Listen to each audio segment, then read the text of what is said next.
আসসালামু আলাইকুম আরহামতুল্লাহ।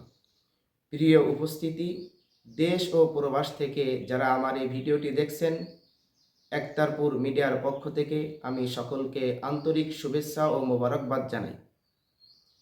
আর দেরি নয়, শুরু করা যাক। এক ভাই আমার কাছে জানতে চেয়েছেন, পবিত্র মাহে রমজানে ইফতারি করাইলে কি ফজিলত। ভাইয়ের অনুরোধে আমি অনেক কষ্ট করে ভিডিওটি তৈরি করেছি। পবিত্র মাহে রমজানে ইফতারি করাইলে তিনটি ফজিলত।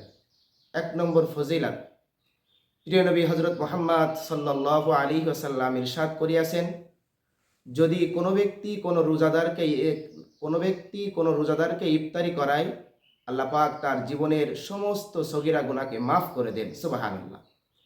২ নম্বর ফজিলত, প্রিয় নবী সাল্লাল্লাহু আলাইহি ওয়াসাল্লাম বলিয়াছেন, আল্লাহ পাক তাকে জাহান্নাম থেকে নিষ্কৃতি মুক্তি দান করেন।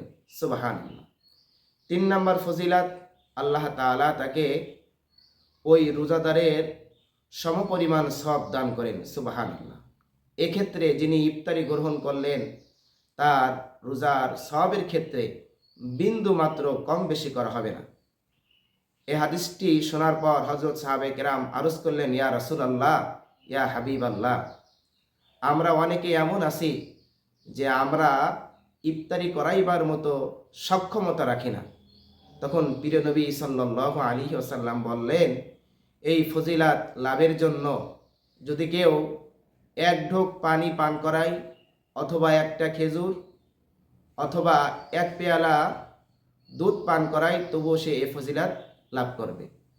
প্রিয় নবী হজরত মুহাম্মদ সাল্লাল্লাহু আলাইহি ওয়াসাল্লাম আরও ইরশাদ করেছেন, পবিত্র মাহে রমজানে যদি কোনো রোজাদারকে তৃপ্তি সহকারে আহার করানো হয়, প্রিয় নবী সাল্লাল্লাহু আলাইহি ওয়াসাল্লাম বলিয়াছেন, আল্লাহ তাআলা তাকে হাউজে কাউসারের পানি পান করাবেন। সুবহানাল্লাহ।